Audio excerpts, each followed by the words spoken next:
नमस्कार, लोकमत भारत की खास बुलेटिन में आपका बहुत बहुत स्वागत है। मैं आपके साथ मोनिका राठौड़। भारत और यूरोपीय यूनियन के बीच 18 साल की लंबी बातचीत के बाद मंगलवार को फ्री ट्रेड एग्रीमेंट हो गया है। भारत और यूरोपीय यूनियन के नेताओं ने 16वें भारत EU समिट के दौरान इसका ऐलान किया। इस समझौते को 2027 में लागू किए जाने की संभावना है। इस डील के बाद भारत में यूरोपीय कारें जैसे कि BMW, मर्सिडीज पर लगने वाले टैक्स को 110% से घटाकर 10% तक कर दिया जाएगा। इसके अलावा भारत में यूरोप से आने वाली शराब और वाइन पर टैक्स कम हो सकता है। यूरोपीय देशों की शराब पर अभी 150% टैरिफ लगता है, इसे घटाकर 20 से 30% किया जाएगा। भारत दुनिया की चौथी सबसे बड़ी अर्थव्यवस्था है, जबकि EU दूसरी सबसे बड़ी। दोनों मिलकर वैश्विक GDP का करीब 25% और दुनिया के कुल व्यापार का लगभग 1/3 हिस्सा रखते हैं।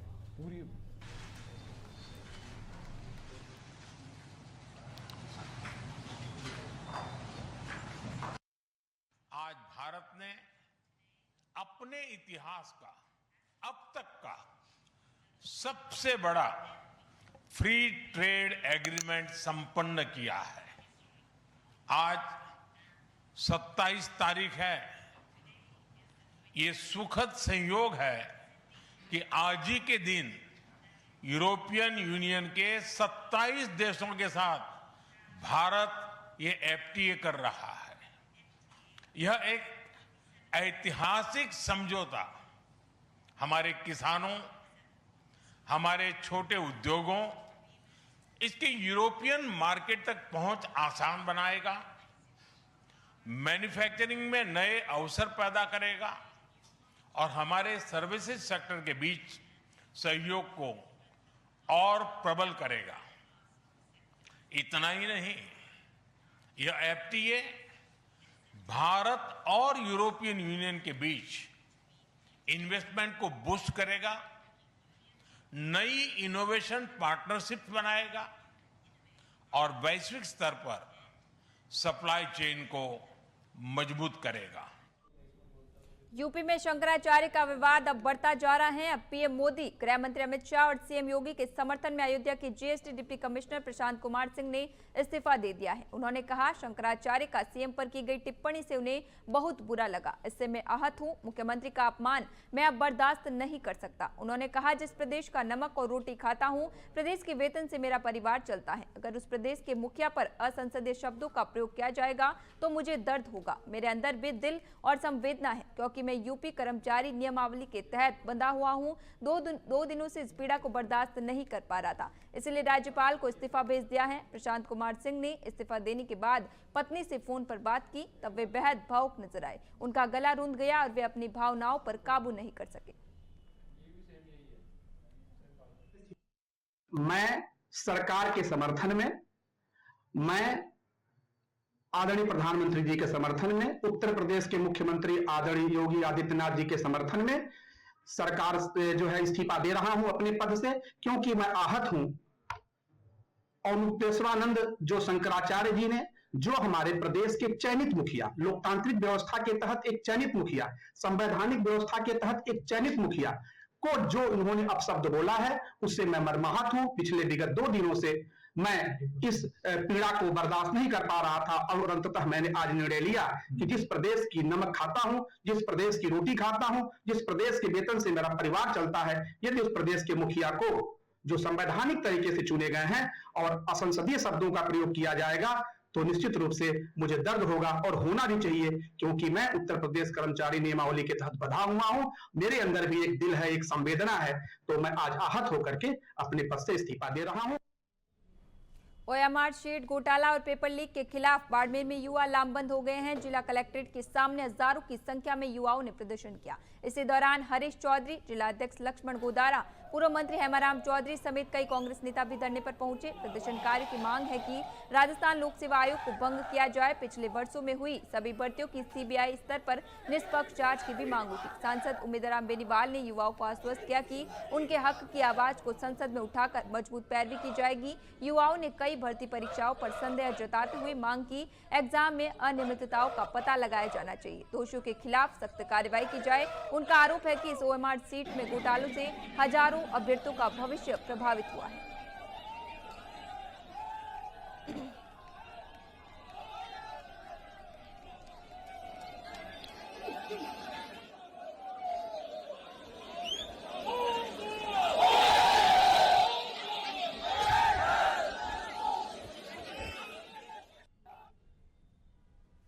खबर मध्य प्रदेश के श्योपुर से है। यहाँ तेंदुए ने महिला पर हमला कर दिया। इस तेंदुए के हमले में महिला गंभीर रूप से घायल हो गई। आपको बता दें, महिला मुरैना से देवस्थान पठार गांव में दर्शन करने आई थी। जैसे ही महिला दर्शन कर वापस लौट रही थी, उसी समय गात लगाए बैठे तेंदुए ने महिला पर हमला कर दिया।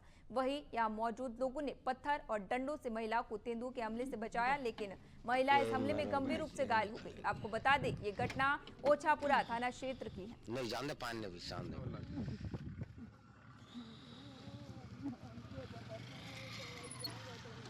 अरे आराम है, जाओ भाई, हवाल देख तू डॉक्टर है। अब तुम बाबा कल जाओ।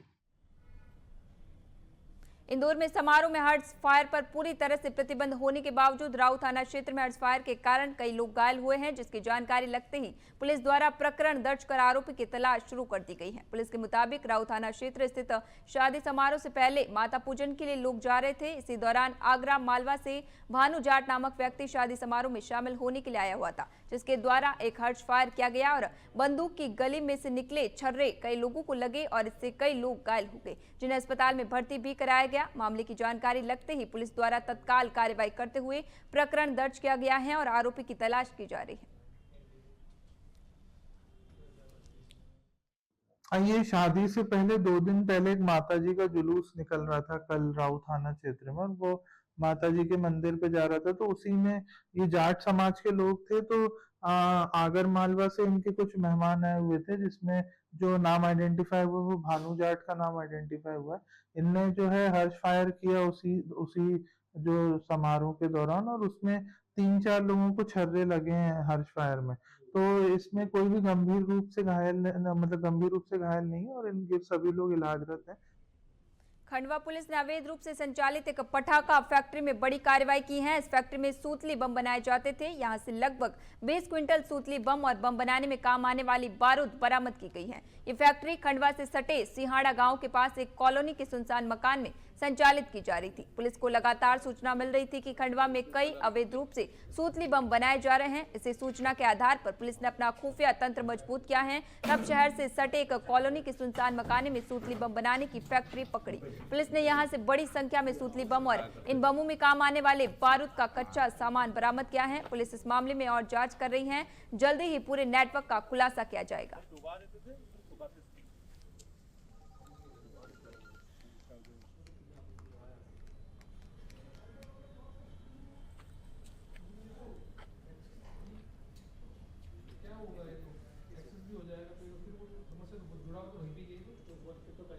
यूजीसी का विरोध देश भर में तेज होता जा रहा है। वह इंदौर के डीएवीवी परिसर में करनी सेना के लोगों ने यूजीसी का विरोध करते हुए प्रदर्शन किया और यूजीसी का पुतला दहन किया। इससे पहले देवी अहिल्या विश्वविद्यालय के आरएनटी मार्ग कार्यालय पर करनी सेवा के लोगों ने हनुमान चालीसा का पाठ किया और सरकार के खिलाफ यूजीसी कानून को लेकर नारे भी लगाए। डीएवीवी के कुलगुरु राकेश सिंघई को अपनी मांगों का ज्ञापन भी इसी दौरान दिया गया। करनी सेना के प्रदेश अध्यक्ष अनुराग प्रताप सिंह के नेतृत्व में हुए प्रदर्शन में सैकड़ों की संख्या में लोग शामिल हुए। करनी सेना के लोगों का आरोप है कि यूजीसी कानून स्वर्ण समाज के लोगों के खिलाफ है। इस कानून से किसी को फायदा नहीं है, बल्कि सबसे ज्यादा नुकसान स्वर्ण समाज के विद्यार्थियों को है।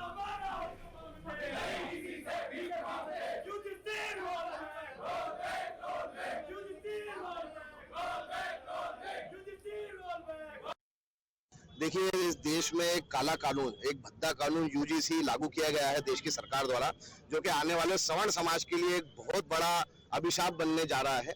उसी के विरोध को लेकर, जिसका पूरे देश में जोर रूप से विरोध किया जा रहा है, उसी को लेकर आज जिला इकाई, कॉलेज इकाई के हमारे शुभम सिंह राजपूत द्वारा एक डीएवीवी के सामने विरोध प्रदर्शन किया जा रहा है, जिसमें यूजीसी का पुतला दहन करेंगे और आने वाले समय में 1 तारीख के दिन संपूर्ण इंदौर बंद का भी आह्वान करनी सेना द्वारा किया गया है। व्यापारिक बंधु से भी मेरा निवेदन है कि 1 तारीख को इस बंद का समर्थन करें।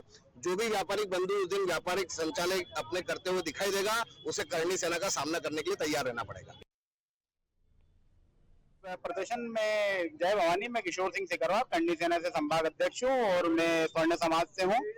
और स्वर्ण समाज के बच्चों के साथ ये जो काला कानून यूजीसी एक्ट जो लागू किया गया है, इसके विरोध में हम लोग यहाँ पे खड़े हैं और ये कानून हम लागू नहीं होने देंगे। स्वर्ण समाज वैसे आरक्षण की मार झेल रहा है। अब ये यूजीसी एक्ट को यदि लगा के हम हमारे बच्चों का भविष्य खराब नहीं होने देंगे, इसके विरोध में हम सब लोग यहाँ पे आए हुए हैं। क्या है यूजीसी एक्ट में? यूजीसी एक्ट में दिख रहा है कि बच्चे यहाँ पे पढ़ने आ रहा है, आज जो शिक्षा का मंदिर है, बच्चों को आके यहाँ पे 2 पार्ट में डिवाइड हो जाएंगे। बच्चा की कि एक स्वर्ण समाज का बच्चा अलग है, दूसरे वर्ग का बच्चा अलग है, यहीं से उसके अंदर दिमाग में उसके सबसे पहले जातिगत भेदभाव की धारणा यहीं से शुरू हो जाएगी। किसी भी बच्चे को कोई कंपटीशन के नाम पे हमारा स्वर्ण समाज का बच्चा आगे निकलता है और दूसरे वर्ग का बच्चा यदि पीछे है, वो कुछ गलत भी उसके खिलाफ यदि कोई कर देगा तो फिर कोई सुनने वाला नहीं है इस कानून के प्रति। उसके ऊपर बराबर उसके ऊपर कानूनी कार्रवाई की जाएगी। उस कानूनी कार्रवाई में जब कानून बन जाएगा तो कोई सुनने वाला नहीं रहेगा, कोई करने वाला नहीं रहेगा, बच्चे का भविष्य खराब होगा और उसको फिर वही क्रिमिनल कहलाएगा, बच्चा दूसरा रास्ता पकड़ेगा। हम ये इस कानून को लागू नहीं होने देंगे। ये करणी सेना ने देवी अहिल्या विश्वविद्यालय में आकर एक ज्ञापन दिया है, जो हमें उन्होंने निवेदन किया है कि यूजीसी में जो अभी एक नया एक्ट पास हुआ है उस एक्ट के कुछ बिंदुओं पर इनको आपत्ति है और उसको दूर करने के लिए उन्होंने आवेदन दिया है कि ये उच्च अधिकारियों तक उनकी मांग पहुंचाई जाए। क्या मांगे हैं सर? क्या कुछ प्रमुख मांगे हैं? उनकी मांग जो दिख रही है हमको यहाँ पर, वो शिकायत निवारण प्रणाली में कुछ एक प्रावधान किया गया है जो झूठी, दुर्भावनापूर्ण एवं तथ्यहीन शिकायतों के विरुद्ध वो चाहते हैं कि स्पष्ट एवं प्रभावी दंडात्मक प्रावधानों का उनको लग रहा है कि अभाव है, तो वो पूर्ण किया जाए।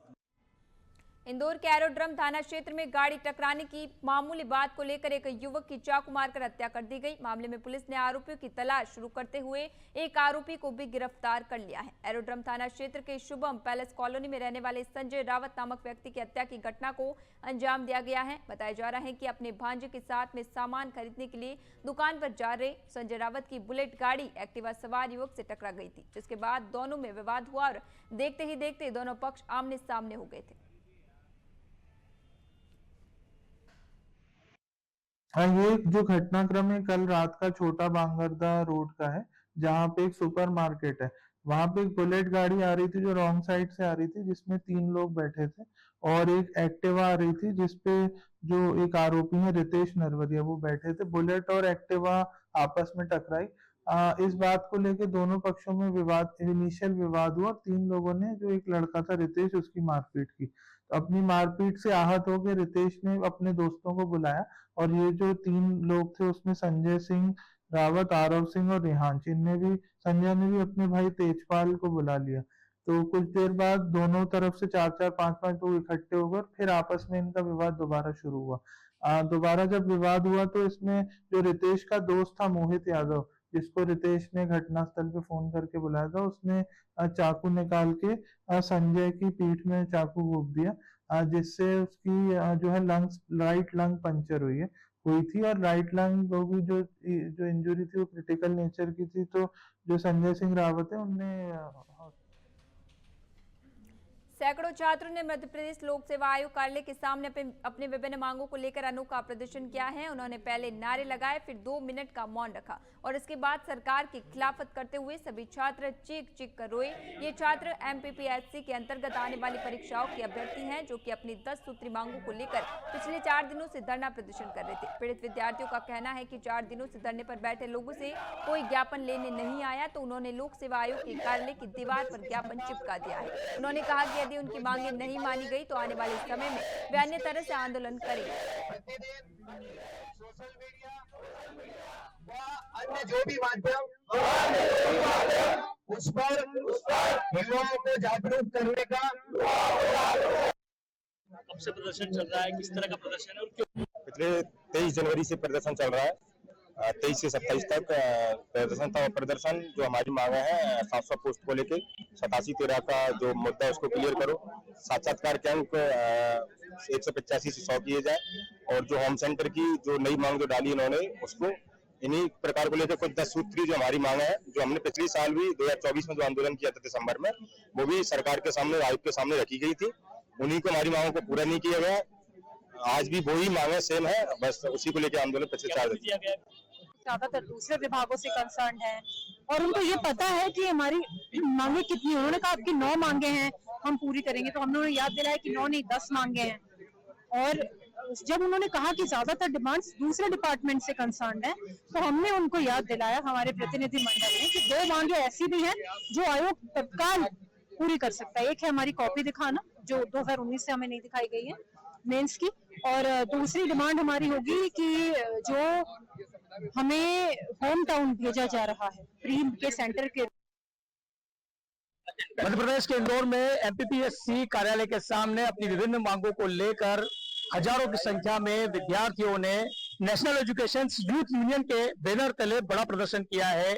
10 सूत्री मांगे यहाँ पर रखी गई है, जहां 3 दिनों तक हुए प्रदर्शन में आज जो चौथा दिन था, चौथा दिन के प्रदर्शन में यदि कोई ज्ञापन लेने यहाँ नहीं आया तो नेशनल एजुकेशन यूथ यूनियन के द्वारा ज्ञापन यहाँ पर इस तरह से आयोग के आवेदन पत्र जमा करने के कार्यालय पर इस तरह से जमा कर दिए गए, यानी कि चस्पा कर दिए गए हैं। मध्य प्रदेश लोक सेवा आयोग द्वारा विभिन्न तरह की मांगे यहाँ पर रखी गई है। किस तरह की मांगे रखी गई है, क्या कहेंगे आप? देखिए, हम पिछले 4 दिनों से यहाँ पर धरने पर बैठे थे। पिछले 3 रातें हमने यही आयोग के सामने काटी है और हम इसलिए बैठे थे क्योंकि मुख्यमंत्री जी ने 2024 में हमको ये आश्वासन दिया था कि आप आंदोलन खत्म करिए, मैं तमाम मांगों को लेकर काम करूंगा। और उस समय के जो सचिव थे उन्होंने कहा था कि आपकी ये मांग हम जनवरी में मान लेंगे, ये फरवरी में मान लेंगे। रेसिडेंसी कोटी में उन्होंने ये भरोसा दिया था, इसलिए हमने आंदोलन खत्म किया। लेकिन 13 महीने में बार बार रिमाइंडर ज्ञापन देने के बाद, निवेदन करने के बाद मांगों पर कार्रवाई नहीं हुई, इसलिए हमको वापस एक बार यहाँ पर बैठना पड़ा। लेकिन बड़े निराशा और दुख के साथ आज ये कह रहे हैं हम लोग कि हम यहाँ बैठे, लेकिन उसके बाद भी युवा विरोधी इस मध्य प्रदेश सरकार ने हमारे जो मांगे थे उनको मानने के बजाय कोई भी अधिकारी ज्ञापन लेने तक नहीं आया। 10 सूत्री मांगों में मुख्य मांगे क्या है? हमारी मांग थी कि पूरी जो 10 मांगे उनका 2 पक्ष है, एक तो है सुधार पक्ष और एक है भर्ती से संबंधित।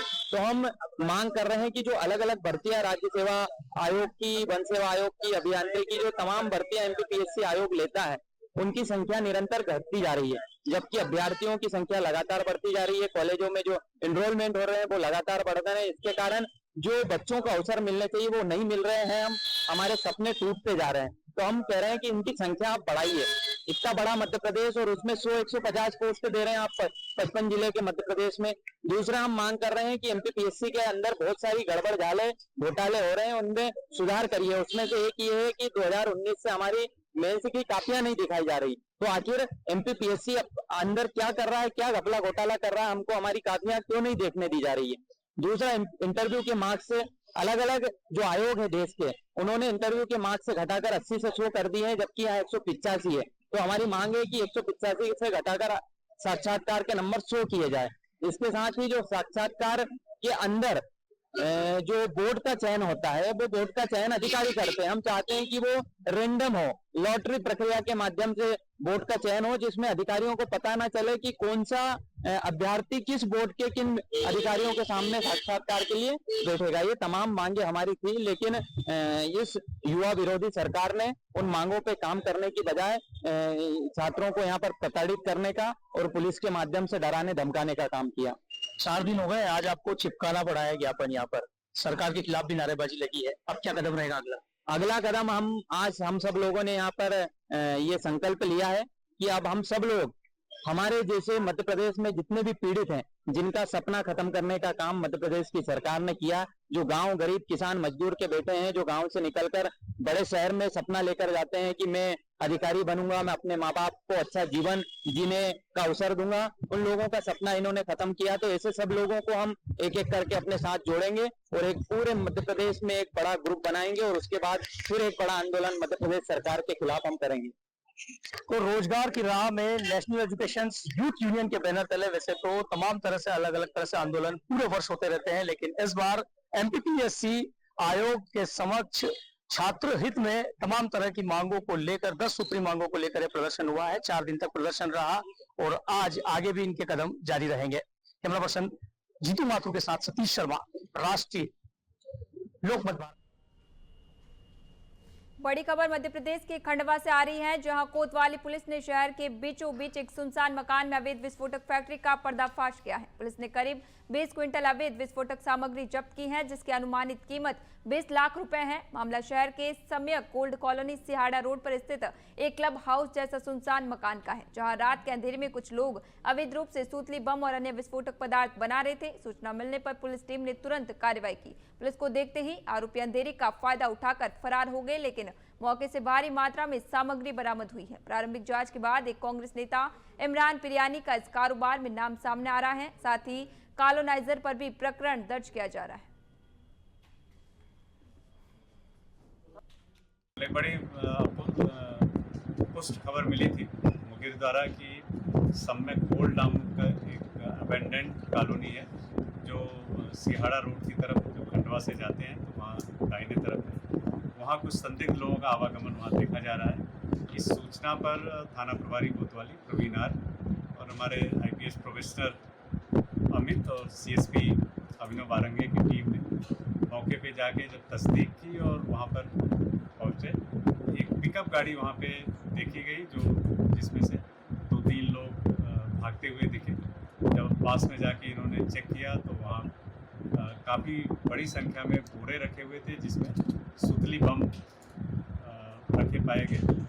वहाँ पास में ही एक टूटी फूटी हालत में क्लब हाउस था, उसकी जब चेकिंग की गई तो उस चेकिंग के दौरान वहाँ कमरे के अंदर छत के ऊपर बड़ी संख्या में सुतली बम बने हुए, साथ ही सल्फर, अमोनिया और बनाने के जो सुतली बम होते हैं सामग्री वहाँ पे मौके पर मिली। कलर करने की सामग्री मिली। मध्य प्रदेश के मुरैना में तथाकथित आलू व्यापारी से हुई लूट के मामले में पुलिस ने खुलासा कर दिया है। लूट करने वाले 7 आरोपियों को सिविल लाइन पुलिस ने गिरफ्तार किया है। वहीं पुलिस ने आरोपियों के कब्जे से 18,50,000 रुपए की नकदी भी बरामद की है। आपको बता दें 22 जनवरी को सिविल लाइन थाना क्षेत्र के SRD कॉलेज के पास 7 बदमाशों ने हथियार की नोक पर 19 लाख रुपए की लूट की घटना को अंजाम दिया था। वही वारदात के बाद पुलिस ने तत्परता दिखाते हुए जंगलों से 7 आरोपियों को गिरफ्तार कर लिया है। बता दें लूट की पूरी घटना को कार ड्राइवर हर्ष धाकड़ एवं उसकी एजेंसी के मालिक ने अंजाम दिया।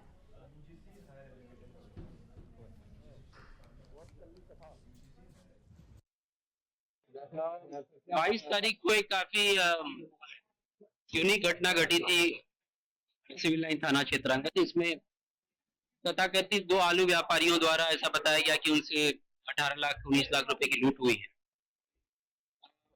उनकी कथनों में कई विरोधाभास थे जिसको वेरीफाई करने के बाद पता चला कि वो आलू व्यापारी ना होकर उनमें से एक व्यक्ति का साइबर क्राइम में अपराध क्रिमिनल रिकॉर्ड था, कन्विक्ट हो चुका था यूपी में और लगभग 1.5 साल की जेल भी काट कर आया था। तो प्रथम दृष्टया तो घटना संदेहास्पद प्रतीत हो रही थी, लेकिन जब टेक्निकल एनालिसिस किया गया और उनके कथनों का वेरिफिकेशन कराया गया तो जो इनका ड्राइवर था जो इनको लेकर आ रहा था आगरा, उसकी संलिप्तता पाई गई है और साथ में उस ड्राइवर का जो मालिक है उस ट्रैवल एजेंसी का, वो उसके साथ 5-6 अन्य लोगों ने इस पूरे घटनाक्रम को अंजाम दिया था। सभी आरोपियों को हमने राउंड अप कर लिया और लगभग 19 लाख 18 लाख 18.5 लाख रुपए की जो राशि इन लोगों ने लूटी थी वो भी हम लोगों ने बरामद कर ली है और गाड़ी भी जो प्रयुक्त थी वो भी बरामद कर दी है।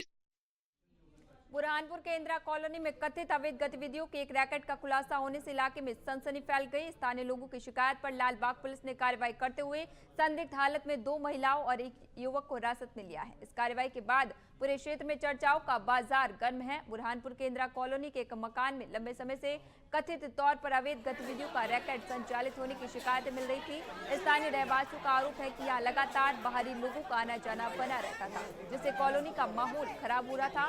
मोहल्ले की महिलाओं का कहना है कि इस कथित रैकेट के चलते उन्हें आए दिन परेशानी का सामना करना पड़ता था। फिलहाल पुलिस पूरे मामले की गंभीरता से जांच कर रही है और ये पता लगाने की कोशिश की जा रही है कि इस कथित अवैध रैकेट में और कौन-कौन लोग शामिल हैं।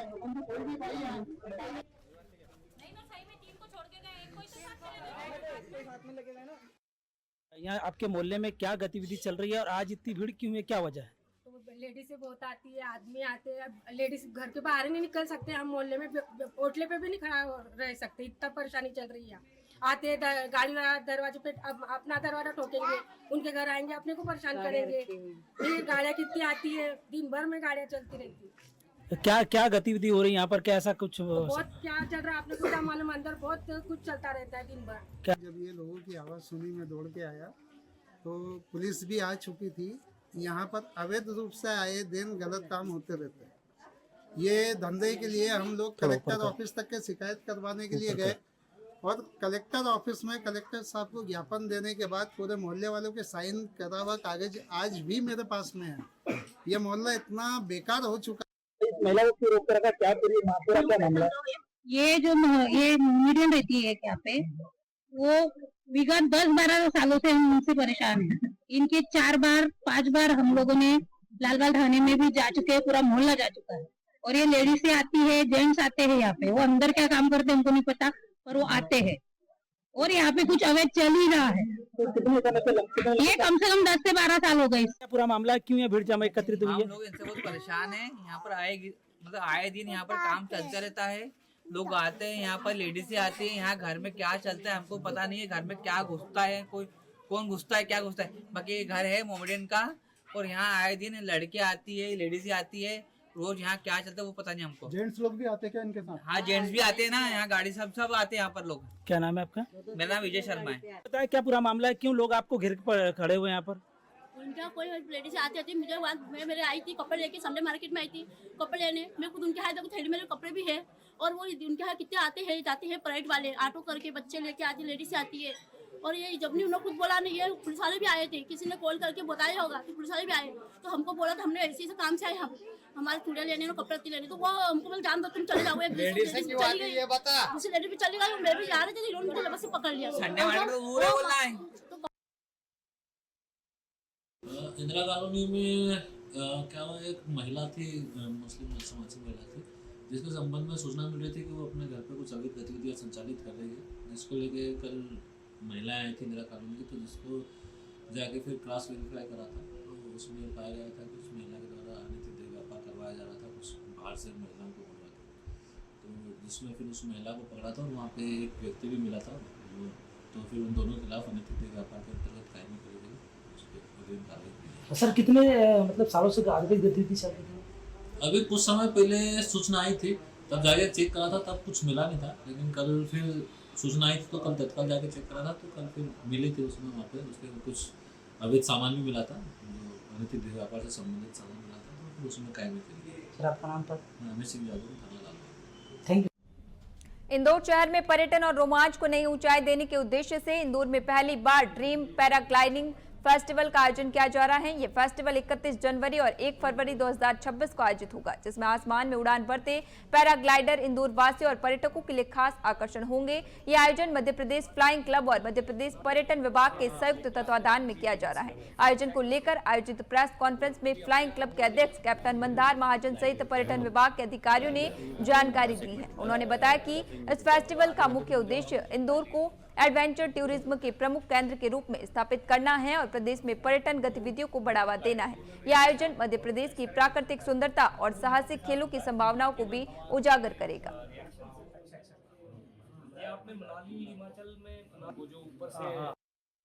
31 और 1 तारीख को कुर्बान हिल्स है, राऊ के ठीक पीछे की तरफ है। यहाँ से करीब अगर माने तो 20-25 मिनट की दूरी पे है, और वहाँ पे पहली बार मध्य प्रदेश में पहली बार पैराग्लाइडिंग फेस्टिवल का आयोजन हम लोग कर रहे हैं। क्योंकि मध्य प्रदेश टूरिज्म ऑलरेडी उज्जैन में स्काई डाइविंग या पैरा जंपिंग का फेस्टिवल ऑलरेडी चल रहा है, और इसी के लिए अब हम लोग पैराग्लाइडिंग एक ऐसी चीज है जो शायद उत्तराखंड और हिमाचल में सबसे ज्यादा प्रचलित है। हमारे यहाँ मध्य प्रदेश में या इवन महाराष्ट्र में या even adjoining state like Gujarat, यहाँ पे कहीं भी अवेलेबल नहीं है, तो हम पहली बार इसको। रेल यात्रियों की सुविधा के दावे करने वाला रेल प्रशासन बुरहानपुर खंडवा रेलखंड पर पूरी तरह फेल नजर आ रहा है। प्लेटफॉर्म हो या चलती ट्रेनें, हर जगह अवैध वेंडरों की भरमार है, लेकिन आरपीएफ की चुप्पी सवालों के घेरे में है। बुरहानपुर खंडवा रेलवे भूसावल रेल मंडल के अंतर्गत आता है। खंडवा और बुरहानपुर रेलवे स्टेशन पर अवैध वेंडिंग खुलेआम चल रही है। प्लेटफॉर्म से लेकर ट्रेनों के डिब्बों तक सैकड़ों वेंडर बिना अनुमति यात्रियों को सामान बेचते नजर आते हैं। ये वेंडर तेज आवाज में चिल्लाकर यात्रियों को परेशान करते हैं, मनमाने दाम वसूलते हैं और कई बार घटिया व गुणवत्ताहीन खाद्य सामग्री बेचते हैं। अगर खाने पीने से किसी यात्री की तबीयत बिगड़ जाए तो इसकी कोई जिम्मेदारी लेने वाला नहीं है। हैरानी की बात यह है कि जिन कंपनियों पर रेलवे ने प्रतिबंध लगाया है, उनके उत्पाद भी धड़ल्ले से बेचे जा रहे हैं। इसके बावजूद प्लेटफॉर्म पर मौजूद आरपीएफ थाना और जवानों की मौजूदगी में अवैध वेंडिंग बदसरूप जारी है।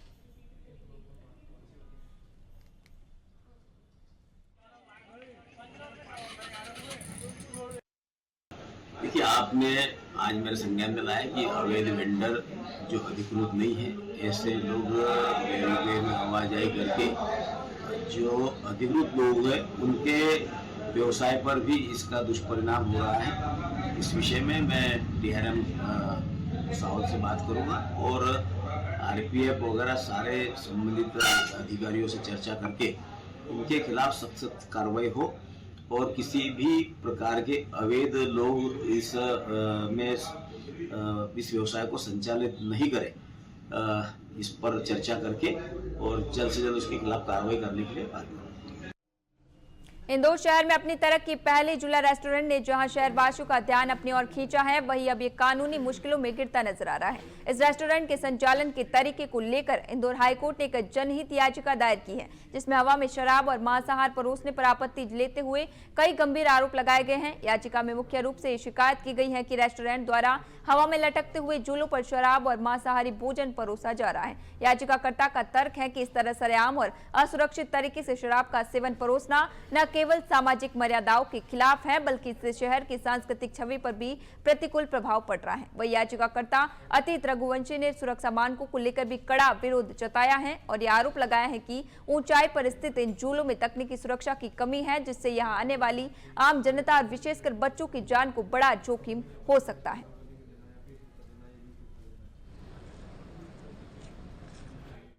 हमारे चर्चित शास्त्री के माध्यम से माननीय उच्च न्यायालय के समक्ष एक जनहित याचिका प्रस्तुत की गई है, जिसमें उबूद नामक रेस्टोरेंट जो कि इंदौर बाईपास पर संचालित हो रहा है, उसमें 20 से अधिक लोगों को क्रेन के माध्यम से 200 फीट ऊपर ले जाकर शराब और मांस परोसी जा रही है, जिसके संबंध में याचिकाकर्ता द्वारा विभिन्न अधिकारियों को शिकायत की गई, लेकिन जिसके संबंध में प्रभावी कार्रवाई नहीं हुई है। और यदि ऐसी कोई गतिविधि जो संचालित की जा रही है, इसमें अगर यदि कोई बड़ा हादसा हो जाता है तो इसमें किसकी जिम्मेदारी होगी, इसके संबंध में याचिका लगाई गई है। साथ ही हमारी माननीय न्यायालय से प्रमुख रूप से मांग यह है कि सबसे पहले तो तत्काल रूप से जो क्रेन के माध्यम से अवैध गतिविधि संचालित की जा रही है, इसे तत्काल रूप से बंद कराया जाए। साथ ही संबंधित प्रशासनिक अधिकारियों को जवाब। अभी के लिए खबरों में इतना ही। बने रहिए लोकमत भारत के साथ सच का।